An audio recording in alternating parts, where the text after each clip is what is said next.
Hey everybody, it's Alan from Woodcrest Bonsai. And today I'm going to work on this mousetail plant, Philanthus myrtifolia. And the history of this tree is that I got it 2 years ago at the Bonsai Society of Florida State Convention. And I actually bought this plant from a potter. It was not a person growing plants. Typically, when you go to a convention like that, the vendors are either one or the other. But anyway, I bought this guy in an 8-inch bulb pan, which is the one I now have filled with perlite, because I'm going to take some cuttings. And oh my God, it was so chlorotic. It was just yellow, almost pure yellow. And I really had no idea about the care of this plant. I'd never even seen it, never even heard it, but it intrigued me because the leaves are so tiny. I mean, if we close up, the leaves are so tiny. And of course, the species name myrtifolia means leaves like a myrtle. So I bought it. It was small, it was totally yellow, looked pretty unhealthy. I gave it a little bit of fertilizer and it perked up. And then I did a video of taking that tree after it had grown some and perked up. And I think in the interim I gave it even more fertilizer. So once I could see that it was going to respond well to fertilization, I gave it even more fertilizer. And then in the video that I will link right here, and then also at the end, you can click on the link to watch that original video of me putting it into this bigger pot. And I wish I had a picture and or a video of when I first bought it, because holy cow, it was so sick. But it just hadn't been fertilized. So now that I know that it takes a lot of fertilizer and it will respond beautifully, as soon as I'm done taking the cuttings, I am going to give it another good dose of fertilizer. And so 2 years ago I got the plant. Last year I saw the same guy, and he told me he has one like in a really big pot, like a 10-gallon, 15-gallon, with a 2-inch trunk. Now, I'm not sure about that. But this guy here has, if we spin him around, has thickened up tremendously. And I have a piece of wire as a stake. I only just really wrapped it around once, so there's really no fear of it cutting into the bark because it's not really quote-unquote wrapped around the trunk. But these guys are a very pendulous grower. So if left to their own devices, they'll get about 2 feet high and 4 or 5 feet across. Apparently in Indonesia they've been using this as bonsai for a long, long time. I don't think in America too many people have really even heard of it, let alone use it for bonsai. Jerry Meiselix has an article on this tree that he's been growing. I know he's in a very cold climate. So anyway, today, as is the case with a lot of trees that are brand new to me, I take the original tree and I use it as my stock plant with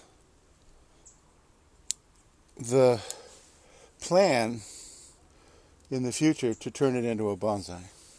So I'm going to take cuttings. And taking cuttings is not exclusive to bonsai, obviously. And I think these guys will root like crazy.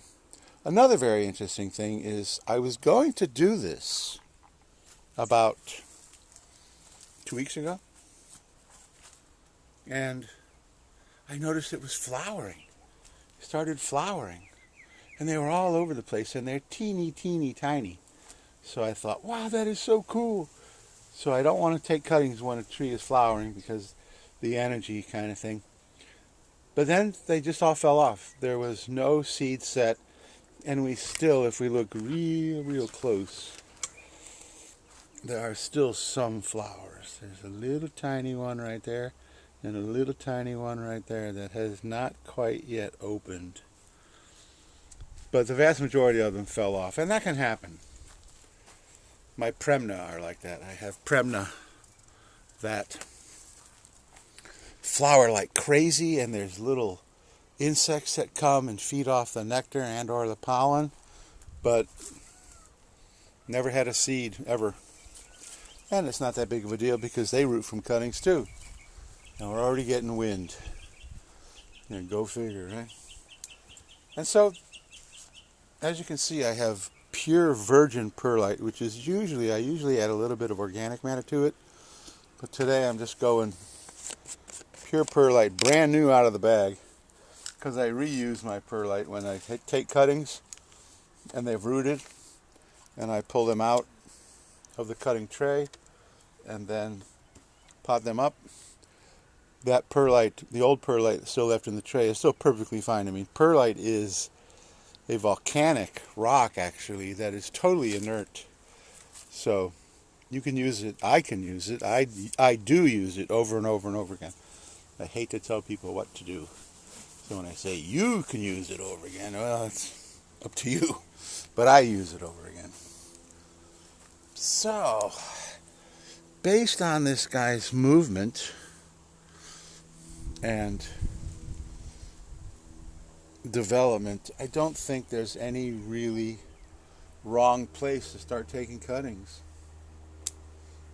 So look at that. I was only taking off this one little piece, and I ended up with 4.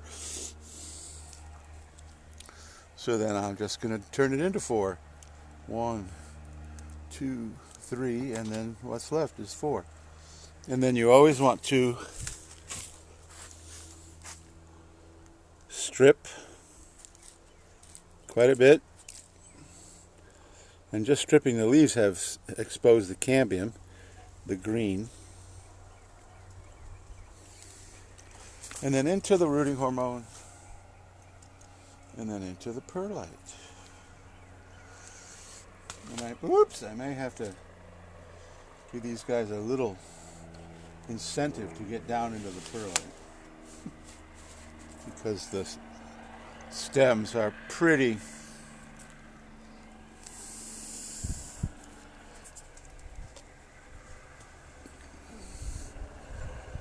They're pretty. They're not strong. They're kind of into the goo. And then I may even go get my chopstick. So I put my chopstick into the perlite, make a hole, and then put the rest of the guy. So that's it. I have the feeling that these guys are going to root like crazy because they're sort of a herbaceous plant. They do get some wood, as you can see. But I'm going to do it's not going into the perlite. The strength of the cutting itself is not strong enough to penetrate the perlite.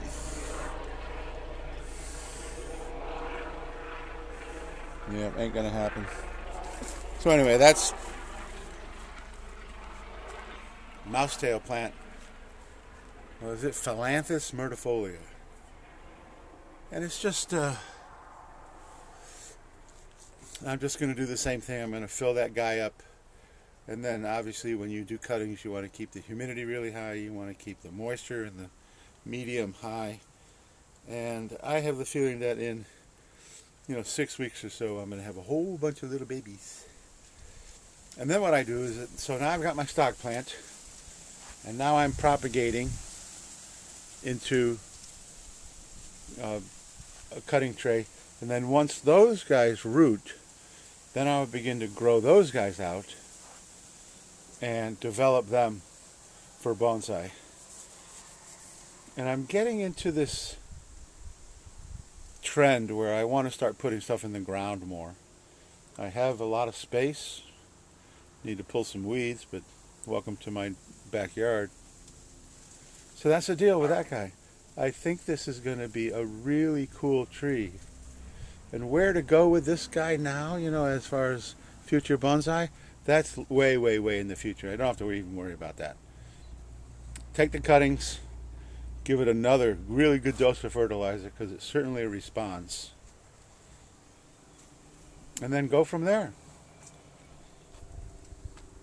So if you have, and this is a pretty tropical plant, although there is a specimen growing at Harry P. Lou Gardens in Orlando, and they are considerably colder than me, so it does appear to be able to take some cold, although once again my experience in my own yard with this tree here was it took down to 37 without any problems, and I didn't have to do any cold protection because 37 was as low as we ever got this year. So thanks for watching. If you're curious to see how these guys root and how they grow, and of course I love my little Mousetails, so how could you? This would be the perfect tree for Mousetail, and it still does have a smattering of flowers coming here and there. So I'm not sure if it's ever going to actually produce any seed. If it does, I'll try the seed. If not, I have the feeling that the cuttings are going to do quite well. So that's it for the Mousetail plant. Stay tuned. Film at 11. I'm such a goof. Anyway, thank you so much for watching Woodcrest Bonsai.